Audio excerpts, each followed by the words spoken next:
Hello, नमस्कार प्यारे विद्यार्थियों। जैसा कि आपको पता है हमारे यूट्यूब चैनल पे हमने शिक्षा से संबंधित कंटेंट चला रखा है और हमने जो पुस्तक यहाँ चला रखी है वो हिंदी साहित्य का संक्षिप्त इतिहास 11th एंड 12th में लगने वाली पुस्तक है, जो संक्षिप्त रूप में साहित्य से संबंधित है हिंदी सब्जेक्ट वालों बच्चों के लिए। और ये पुस्तक संक्षिप्त में ज़रूर है, लेकिन आने वाले सभी एग्ज़ाम्स में इसमें जो कंटेंट दे रखा है वो हर बार किसी न किसी एग्ज़ाम में आता रहता है। इसी बात को मध्य रखते हुए हमने यहाँ कंटेंट चला रखा है। ज़्यादा टाइम वेस्ट न करते हुए हमने नाथ, सिद्ध और जैन पढ़ लिए। आज हमारा जो कंटेंट है वो रासो साहित्य है। तो आज हम रासो साहित्य का अध्ययन करेंगे।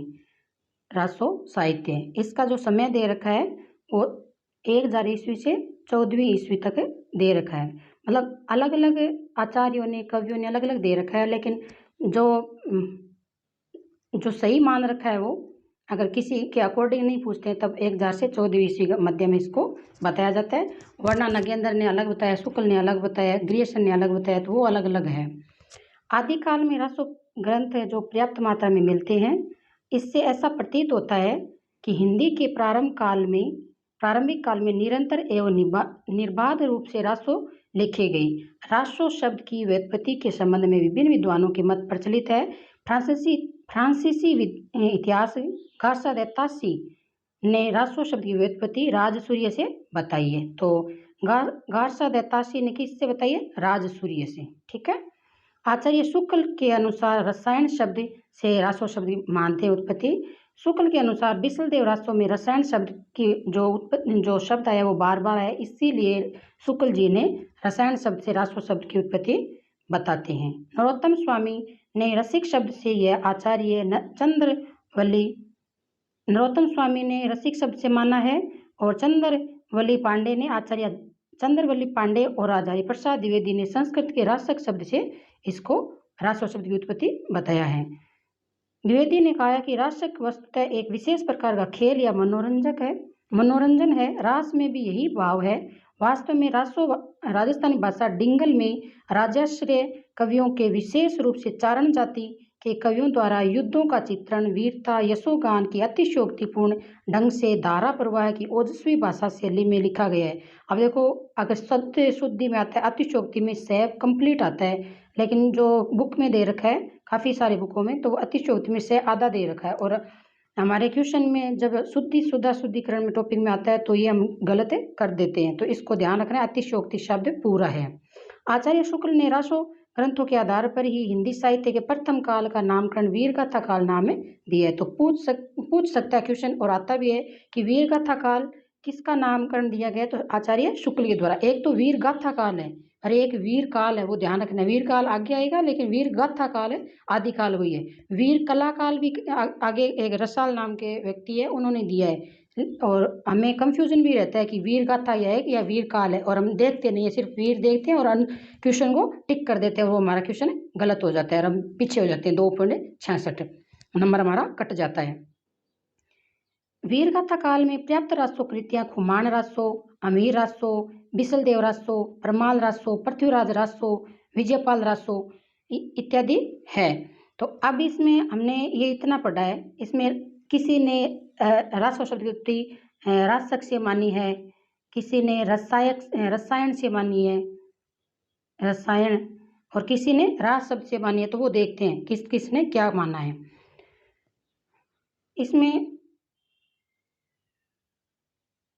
हाँ, शुक्ल ने क्या बताया? रसायन से। और जो नरोत्तम स्वामी इसने रसिक से माना है। अब इसको याद कैसे करें, यहाँ समस्या है। जैसे आप जानते हो ना, न इधर से न ले लिया हमने, इधर से क, क्योंकि रस्सी तो एक सा ही है, लेकिन इधर एंडिंग वाला हमने क ले लिया, तो न क ऐसे याद कर लेना कि नक कौन सा आप जानते हो ना, नैल हमारे जो हाथों वाले होते हैं इनको। तो ऐसे टिक ऐसे हम किसी के साथ ऐसे जोड़ देंगे ना तो हमारा क्वेश्चन गलत नहीं होगा। और हमारे आता है क्या है, एबेशदी तो में आता है, उसमें छांटना ही होता तो होता है, सब कुछ सामने होता है, हमें लिखना कुछ होता ही नहीं है। अपना दिमाग सिर्फ इतना ही लगाना होता है कि कौन सा शब्द इसको इसके साथ कनेक्ट होता है। एक तो ये हो गया। फिर है हजारी प्रसाद द्विवेदी ने इसको क्या माना है? रासक माना है। अब देखो, इधर रसिक दे दिया, इधर रासक दे दिया, इसमें भी कयार है, इसमें भी कयार है, तो यहाँ कंफ्यूजन हो गया ना। तो इसको क्या करें, इसको क्या करते हैं, जैसे एच आचार्य प्रसाद द्विवेदी का एच ले लिया हमने, इधर के ले लिया एच की, ठीक है, एच की,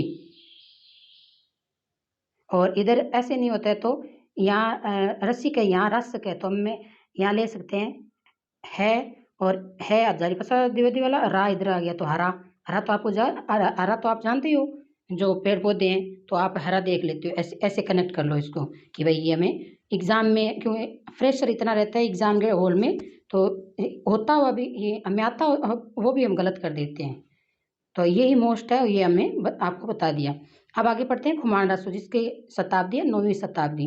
आदिकाल की इस रचना का समय 9वीं शताब्दी है। चित्तौड़गढ़ के नरेश खुमान के समकालीन कवि दलपत विजय द्वारा रचित माना गया है, किंतु कुछ विद्वान 17वीं शताब्दी की रचना मानते हैं, जिससे 17वीं शताब्दी के राजा राज सिंह का भी वर्णन मिलता है। लेकिन 870 से 890 के समय बगदाद के धर्मगुरु खलीफा आलमामू के द्वारा चित्तौड़ पर किए गए आक्रमण का भी इसमें वर्णन मिलता है, किसमें, खुमान रासो। तो ऐसे कोई अभी तक तो कोई क्वेश्चन बना नहीं है, लेकिन आगे अगर कोई कठिन स्तर पूछा जा सकता है तो यहाँ लाइन दे सकता है कि बगदाद के धर्मगुरु आलमामू द्वारा जो चित्तौड़ पर किए आक्रमण का वर्णन के कौन से रासो में मिलता है, वो है खुमान रासो। इससे ऐसा लगता है कि 9वीं शताब्दी के बाद प्रक्षिप्त अंश के बाद में जोड़े गए हैं, इसमें खुमान द्वारा खलीफा के परास्त करने का वर्णन भी मिलता है। वीर रस के साथ साथ श्रृंगार रस धारा भी इसमें खुमान रासो में है। इसकी भाषा भी डिंगल है। डिंगल आपको बताया था ये राजस्थान है, इसकी दो भाषाएं दे रखी है, ऐसे इधर वाली दे रखी है डिंगल और इधर वाली दे रखी है पिंगल। इधर में ब्रज भाषा मिश्रित हो जाती है, इसमें राजस्थानी भाषा इसमें क्या है, मिश्रित हो जाती है। इसमें एक पंक्ति भी दे रखी है, इसकी भाषा डिंगल में, जैसे संदेशा पिन साहिबा पाछो फिरही न दे है, पंछी गाल्या पिंजरे छुट्टन रो संदेह है। पंछी गाल्या पिंजरे छुट्टन रो संदेह है, तो ये पंक्ति आपको ध्यान रखनी है। संदेशा पिन साहिबा पाछो फिरिया न दे है, ठीक है।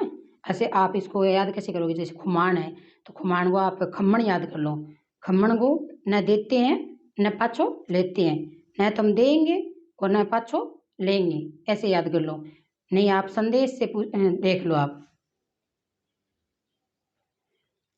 अमीर अब है अमीरा सो किसके द्वारा रचित है, इसमें सारंगधर द्वारा। और इसमें क्वेश्चन पूछा जा सकता है खुमान रासो में कि इसमें कौन से रस की प्रधानता है, तो वीर रस और श्रृंगार रस दोनों है। अगर प्रधानता पूछे तो वीर रस की है। अमीरासो के सारंगधर के अमीरासो रणथंभौर के राव अमीर देव के आश्चर्य की गाथा है, इसका 13वीं शताब्दी बताया गया है। अलाउद्दीन खिलजी ने 1301 में रणथंभौर पर किए गए आक्रमण का वृत्तांत बताया गया है।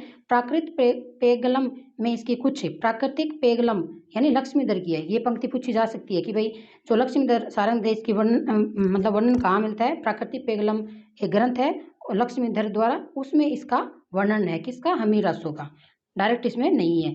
इसकी कृति अभी तक उपलब्ध नहीं है, सिर्फ इस पुस्तक के अंदर इसका वर्णन दिया गया है कि भाई इस नाम से कोई पुस्तक थी।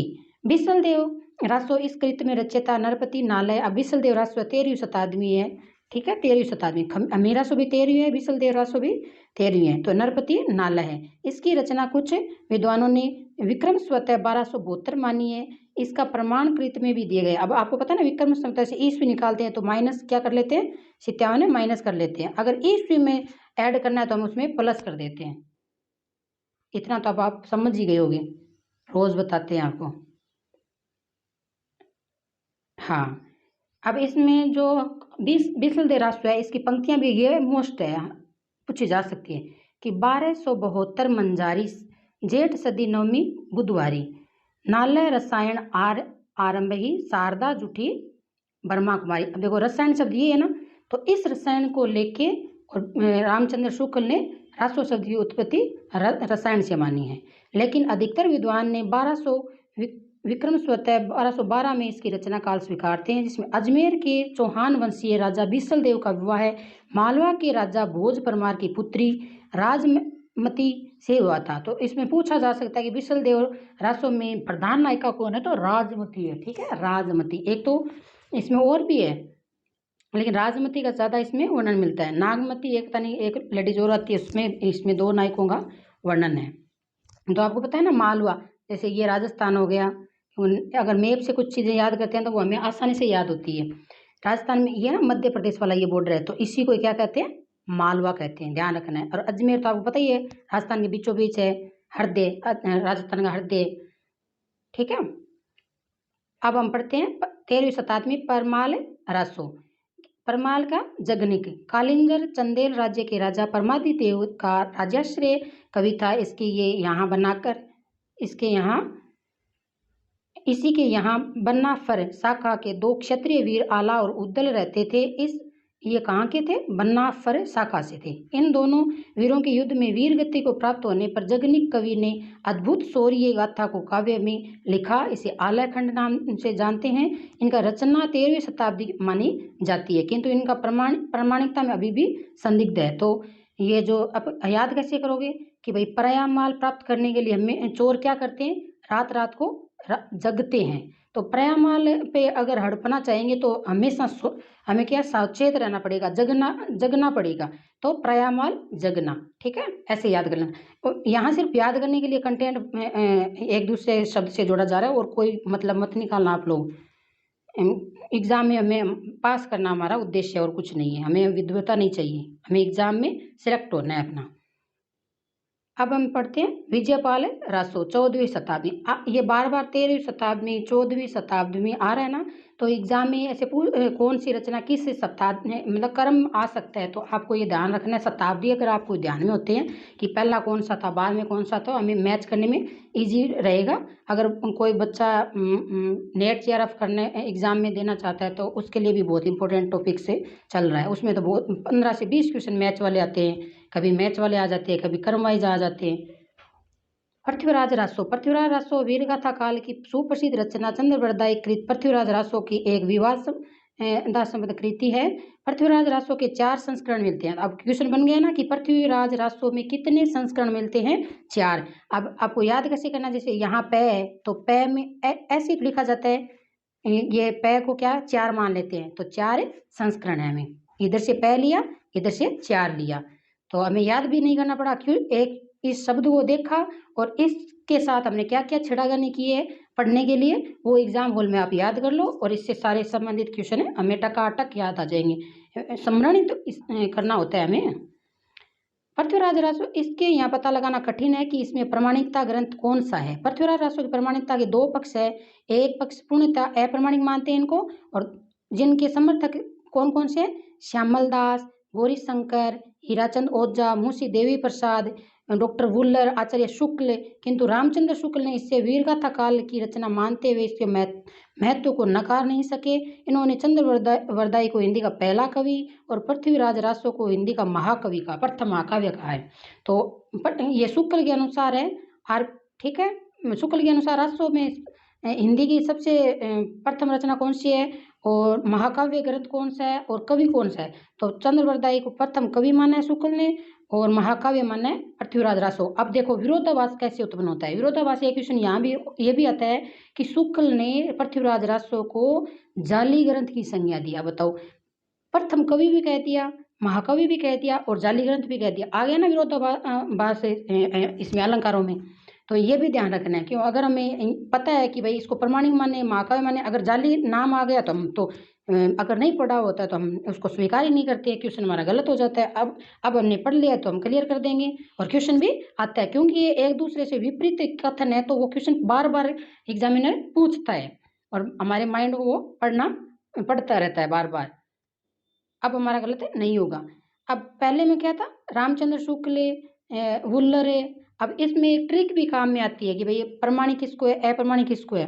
तो अगर प्रमाणिकता के अंदर देखें, अप्रमाणिकता में, तो इसमें देख लो डॉक्टर वुल्लर है क्या इसमें वीरगाथा में, ऐसे डॉक्टर वुल्लर महोदय। मैं आपको इसकी ट्रिक अलग से दूंगी, ठीक है, तो तीनों की ट्रिक अलग अलग आपको मिल जाएगी। नेक्स्ट वीडियो में इसकी ट्रिक आपको सेंड कर दूंगी, तो आप आगे देख लेना। दूसरा पक्ष, इसमें कौन सा दूसरा पक्ष है? जो प्रामाणिकता मानते हैं। इस मत में समर्थ है कि बाबू श्याम सुंदर दास, पंडित मोहनलाल, विष्णुलाल पांड्या, मथुरा प्रसाद दीक्षित और मिस्र बंधु तथा कर्नल टोड है। तथा तीसरा पक्ष पृथ्वीराज रासो में अर्ध प्रमाणिक है। इस संबंध में आधुनिकता में ठोस मत आचार्य हजारी प्रसाद द्विवेदी ने दिया है। अर्ध प्रमाणिक मानते हैं। द्विवेदी मत के रासों की संवाद शैली अन्य रासो ग्रंथों से संदेश रासक से मिलती है। रासों में 12वीं शताब्दी की भाषागत प्रवृत्तियां मिलती है। यह शुद्ध ऐतिहासिक न होकर काव्य ग्रंथ बताया। किसने बताया? द्विवेदी जी ने। शुद्ध ग्रंथ न होके, शुद्ध ऐतिहासिक न बता के सिर्फ काव्य ग्रंथ है। किसने संज्ञा दिया रासों को? पृथ्वीराज रासो को हजारी प्रसाद द्विवेदी ने। ये बात ध्यान रखनी है। रासों में वे सर्व प्रमाणिक है जिसका प्रारंभ सुख सुखी स्वाद से है। अब ध्यान रख लेना, सुख सुखी स्वाद रासो, पृथ्वीराज रासो को किसने संज्ञा दी है? हजारी प्रसाद द्विवेदी ने। इस बात को भी आपको ध्यान रखना है। ये प्रमाणिक अंश के बाद में जोड़े गए हैं। चंद्रवरदाई ऐसे सहज प्रफुल्ल कवि के रूप में दृष्टिगत होते हैं कि विषम परिस्थितियों में भी जीवन रस सींचते रहते हैं। अतः द्विवेदी ने लिखा भी है कि पृथ्वीराज रासो एकदम प्रमाणिक पुस्तक है, अप्रमाणिक पुस्तक नहीं है, अर्ध प्रमाणिक मानते हैं। तो इसकी एक ट्रिक भी आती है। अगर 1000 मुनि होते तो आधे हो जाते, तो आधे से अर्ध प्रमाणिक। 1000 अगर जन न हटा और मुनि मुंशी देवी प्रसाद और 1000 अगर एक मिनट, अगर 1000 मुनि होते तो आधे हो जाते। ये ट्रिक है, मैं आगे आपको नेक्स्ट वीडियो में इसको लिख के दूंगी, वरना ये वीडियो लंबा हो जाएगा, बीच में रह जाएगा, हम कंटेंट भी पूरा नहीं पढ़ पाएंगे। अतः द्विवेदी ने इसको क्या कहा है? एकदम अप्रमाणिक नहीं माना है। इसकी कुछ प्रमाणिकता भी बताई गई है, प्राप्त होती है, जिसे प्रारंभ अंश, इसका आरंभिक अंश क्या है?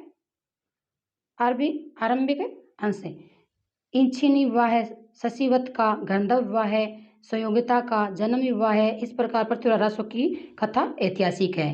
तो चंद्रवरदाई चौहान वंशीय पृथ्वीराज चौहान के प्रिय सखा भी थे और दरबारी कवि भी थे। जब शहाबुद्दीन गोरी ने पृथ्वीराज रासो को बंदी बनाकर गजनी ले गया, तब पृथ्वीराज चौहान को बचाने के लिए चंद्रवरदाई स्वयं भी साथ गए और शब्दवेदी बाण चलाने में कुशल पृथ्वीराज का कौशल गजनी में दिखाया।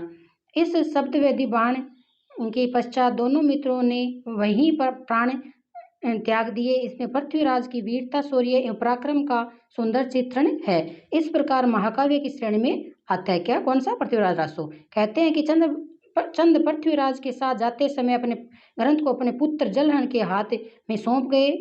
पुस्तक जलहन हाथ दे चली गजन नृप काज। तो ये अगर पृथ्वीराज रासो को पूर्ण किसने किया था? तो इसे जल्लन ने किया था। क्वेश्चन आता है ये। हाँ, थोड़ा और पढ़ लेते हैं। अब है आदिकाल की अन्य रचनाएं एवं कवि। तो आदिकाल की अन्य रचनाओं में पहली रचना है संदेश रासक। संदेश रासक के रचयिता अब्दुल रहमान है। इसका अन्य नाम है अदहमान। ठीक है, अदहमान। यह अपभ्रंश का महाकाव्य ग्रंथ है। तो संदेश रासक की भाषा कौन सी है? अपभ्रंश। ऐतिहासिकता के साथ साथ साहित्यिक छटा भी इसमें देखने को मिलती है। संदेश रासों में हृदय की मर्म वेदना का चित्रण भी मिलता है। इस प्रकार के प्रमाणिक ग्रंथ साहित्य के अंधकार में एक ज्योति का कार्य करते हैं। यह वीर रस से काव्यों में से भिन्न परंपरा को रासो है। इसकी विरहिणी के वियोग की मार्मिकता है। तो इसमें जो संदेश रासो है, इसकी जो शैली है वो वियोग रस की वियोग शैली है।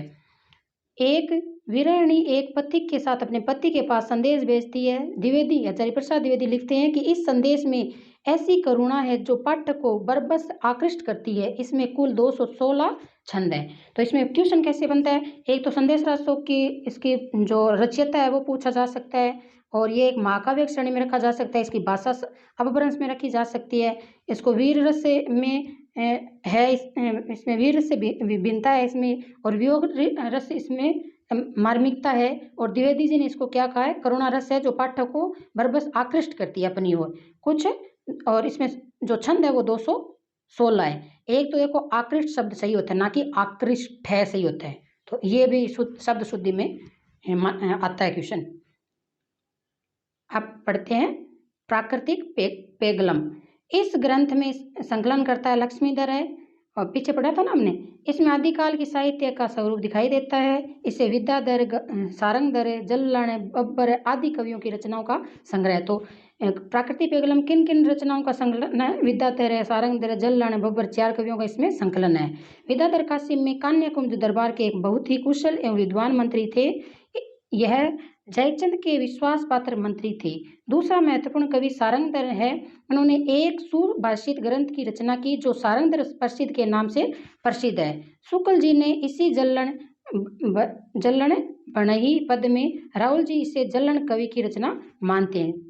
हमीर ये पंक्ति दे रखी है, हमीर कज्जू जज्जल बहिणी कोहा अनल मुहम्मद जल्लहूं। चौथा महत्वपूर्ण कवि बब्बर है।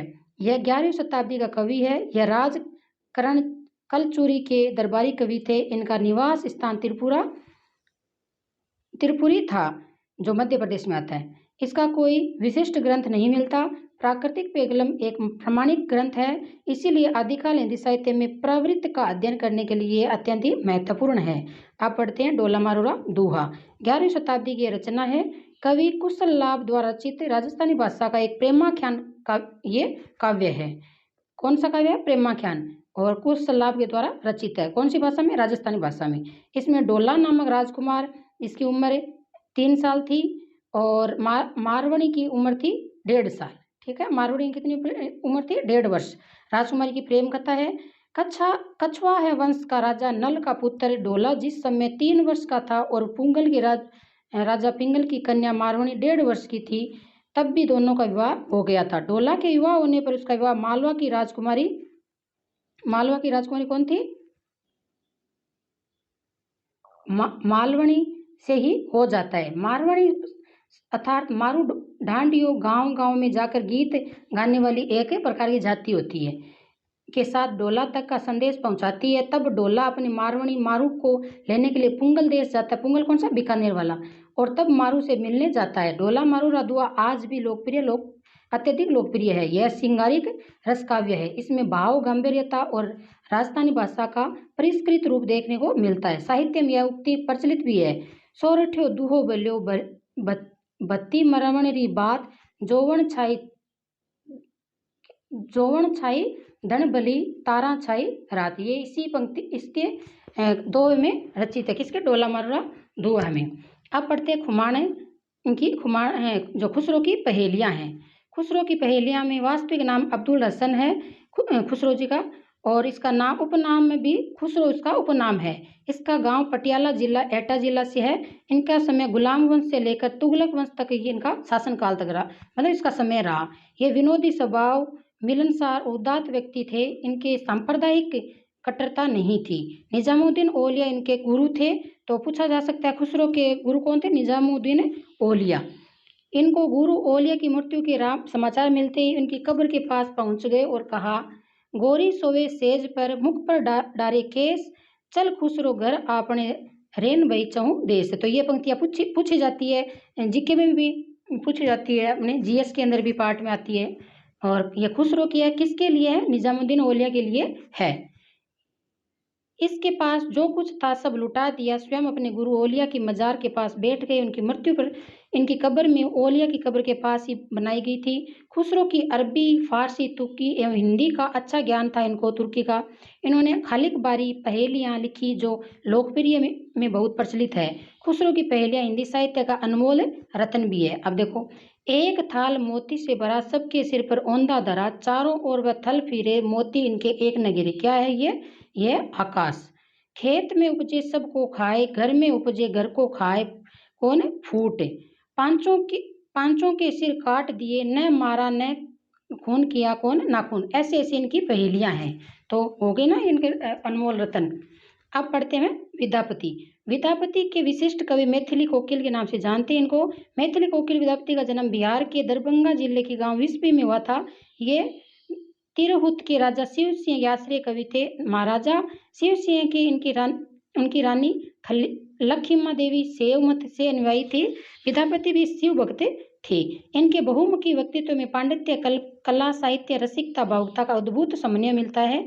इनकी गुणों के कारण महाराजा शिव सिंह ने इन्हें अपना स्वभाव कवि माना। विद्यापति ने अपने आश्रयदाता की वीरता पर कीर्ति लता और कीर्ति पताका नामक 2 ग्रंथ लिखे थे। इसमें वीर रस के साथ साथ कहीं श्रृंगार की छटा भी देखने को मिलती है। इन कृतियों में अपभ्रंश के स्थान पर इन्होंने अवध भाषा का प्रयोग किया। तो जो कीर्तिलता और कीर्तिप्रता का इनकी भाषा कौन सी है? अवहट भाषा है, ना कि अपभ्रंश भाषा है, क्योंकि इस वक्त अपभ्रंश भाषा चलती थी, लेकिन उसका परिष्कृत रूप है अवहट भाषा। तो इसी अवहट भाषा में कीर्तिलता और कीर्तिप्रता का लिखी गई। अतः इन दोनों अवहट भाषा के ग्रंथ है। कहते हैं कि रानी लक्ष्मी देवी के कहने पर इन्होंने राधा कृष्ण की भक्ति के रूप विद्यापति पदावली की रचना की। तो क्वेश्चन पूछा जा सकता है कि भाई राधा कृष्ण की भक्ति को लेकर जो पद रचे सबसे पहले भक्ति काल में या आदिकाल में पद रचने की परंपरा किसने स्टार्ट की थी? तो विद्यापति जी ने। इसमें माधुर्य भाव भरा संगीत है, इसी कारण इसको अभिनव जयदेव भी नाम से जानते हैं। तो अभिनव जयदेव नाम किसका है? विद्यापति का। विद्यापति पदावली को कई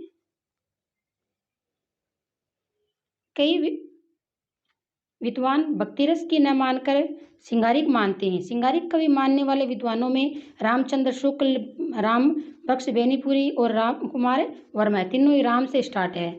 इनका एक उदाहरण द्रष्टव्य है। कामिनी करे सनाने देर तरी हत्य हनहे पचपाने चीकूर गरहे जलधारा जने मुख सनी उर रोए अंधारा। इसे देखकर डॉक्टर रामकुमार वर्मा कहते हैं कि विद्यापति के बाह्य संसार में भक्तवत भजन कहाँ, इस संधि में ईश्वर कहाँ, संदेश सनाता में ईश्वर से नाता कहाँ, ऐसी सार अभिसार में भक्ति सार कहाँ। ये पंक्तियां रामकुमार वर्मा है ये है विद्यापति के लिए। कुछ विद्वान इनको भक्ति कवि कहते हैं। बाबू श्याम सुंदर दास, पंडित प्रसाद शास्त्री और शिव प्रसाद ठाकुर, प्रोफेसर जनार्दन मिश्र तथा हिंदी के सर्वश्रेष्ठ आलोचक एवं भक्ति साहित्य के जय प्रसाद द्विवेदी ने विद्यापति की चर्चा भक्त कवियों के प्रसंग में की है। कोई इसको सिंगारिक मानता है। तो सिंगारिक तो तीन ही कवि थे, रामकुमार वर्मा, रामबख्श बेनीपुरी और रामचंद्र शुक्ल, तीनों थे सिंगारिक में और बाकी सब इनको भक्त कवि मानते थे। इनकी पदावली को धर्म ग्रंथ एवं भक्ति साहित्य में नई प्रेरणा देने वाला मानते हैं और असम और उड़ीसा के वैष्णव भक्तों का यह विशेष प्रिय ग्रंथ रहा है। इनकी पंक्तियां जय जय शंकर जय त्रिपुरारी जय अद पुरुष जयति अद नारी, ये विद्यापति के बारे में पंक्तियां हैं। कहते हैं कि चैतन्य महाप्रभु विद्यापति के पद गाते गाते बेहोश होकर गिर जाते थे। इसी के तो विद्यापति की पदावली चैतन्य संप्रदाय में धार्मिक ग्रंथ के समान पूजित है। पूर्वी भारत वैष्णव संप्रदाय में विद्यापति के पदों का भक्तिपरक भजनों के रूप में ग्रहण होना भक्ति भावना के प्रमाण है। विद्यापति आदिकाल के उत्तरार्ध में संक्रांति काल के कवि होने के कारण विगत है कि अनागत युगों के साहित्य का सहज प्रतिबिंब इनके काव्य में परिलक्षित होता है। तो आज के लिए हम इतना ही पढ़ेंगे दोस्तों, नेक्स्ट वीडियो में आगे पढ़ेंगे और जिसकी वो प्रमाणिक अप्रमाणिक वाली ट्रिक है वो मैं आपको नेक्स्ट वीडियो में सेंड करती हूँ। हमारा कंटेंट आपको कैसे लग रहा है वीडियो कमेंट बॉक्स में जाके बताना और अच्छा लग रहा है तो अपने दोस्तों के साथ शेयर जरूर करना। आज के लिए इतना ही, नमस्कार।